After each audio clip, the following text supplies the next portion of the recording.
अस्सलाम वालेकुम रहमतुल्लाहि व बरकातुहू। आप अल्लाह ताला की इबादत करके उसे राज़ी करना चाहते हैं। आप हर वो काम करते हैं या करना चाहते हैं जो आपका रब पसंद करता हो, जिस काम से वो राज़ी होता हो और जिस काम पर वो आपको सवाब और अज्र देता हो। यही तो इबादत है। हर वो कौल, हर वो अमल, चाहे वो ज़ाहिर हो या बातिन, अल्लाह ताला जिसे पसंद करता है, जिससे राज़ी होता है, उसी को इबादत कहते हैं। एक मुसलमान इसीलिए इबादत करता है कि वो अपने रब को राज़ी कर सके, अपने रब की नाराज़गी से बच सके, अपने रब की नाराज़गी के सबब जहन्नम से बच सके और अपने रब की रज़ामंदी हासिल करके जन्नत का हकदार बन सके। तो आइए मुख्तसर से वक्त में मैं आपको ये बताता हूँ कि हमें और आपको इबादत कैसे करना है। 16वां पारा सूरतुल कहफ। सूरतुल कहफ की आखिरी आयत है, आयत नंबर 110 अल्लाह ताला फरमाता है, कुल इन्नमा अना बशरुम मिस्लुकुम यूहा इलैया अन्नमा इलाहुकुम इलाहुम वाहिद फमन कान यरजू लिक़ाअ रब्बिह फलयअमल अमलन सालिहा वला युशरिक बिइबादति रब्बिह अहदा।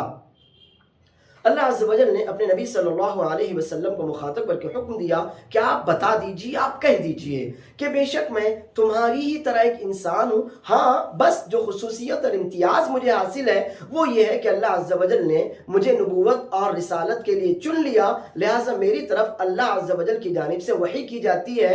और उसी वही में से एक अहम बात ये भी है कि मेरा और तुम्हारा, हम सब का माबूद एक ही माबूद है, अल्लाह अकेला ही है जो इबादत के लायक है। अल्लाह अज़्ज़ व जल के अलावा इबादत के लायक कोई नहीं है।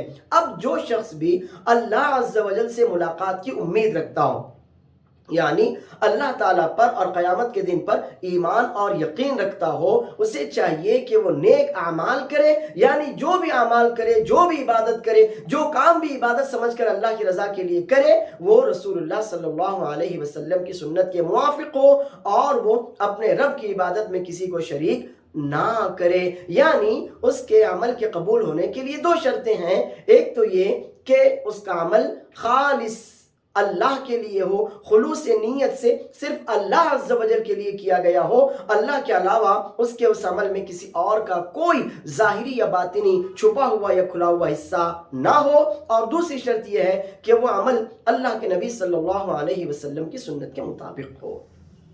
मेरे भाइयों और मेरी बहनों, अब वो अमल जो अल्लाह के लिए खालिस ना हो वो रद्द हो जाता है, और वो अमल जो रसूलुल्लाह सल्लल्लाहु अलैहि वसल्लम की सुन्नत के मुताबिक न हो वो भी रद्द हो जाता है।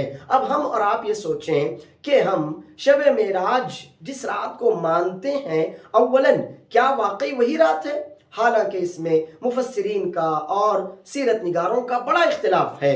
अव्वलन तो ये कि वो किस सन में हुई, दूसरा ये कि किस महीने में हुई, और तीसरा ये कि वो किस तारीख को हुई। जब इनमें से किसी भी बात पर मुफस्सिरीन का, मुहद्दिसीन का, सीरत निगारों का इत्तिफाक ही नहीं है, तो फिर आप ये बताइए कि कैसे हम एक रात को मुतय्यन कर लें और फिर उसी रात को शब मेराज के तौर पर तस्लीम करें। ये हकीकत है कि अल्लाह ताला ने अपने नबी सल्लल्लाहु अलैहि वसल्लम को मक्का मुकर्रमा से बैतुल मुक़द्दस और बैतुल मुक़द्दस से पहले, दूसरे, तीसरे, चौथे, पांचवें, छठे और सातवें आसमान तक बुलाया।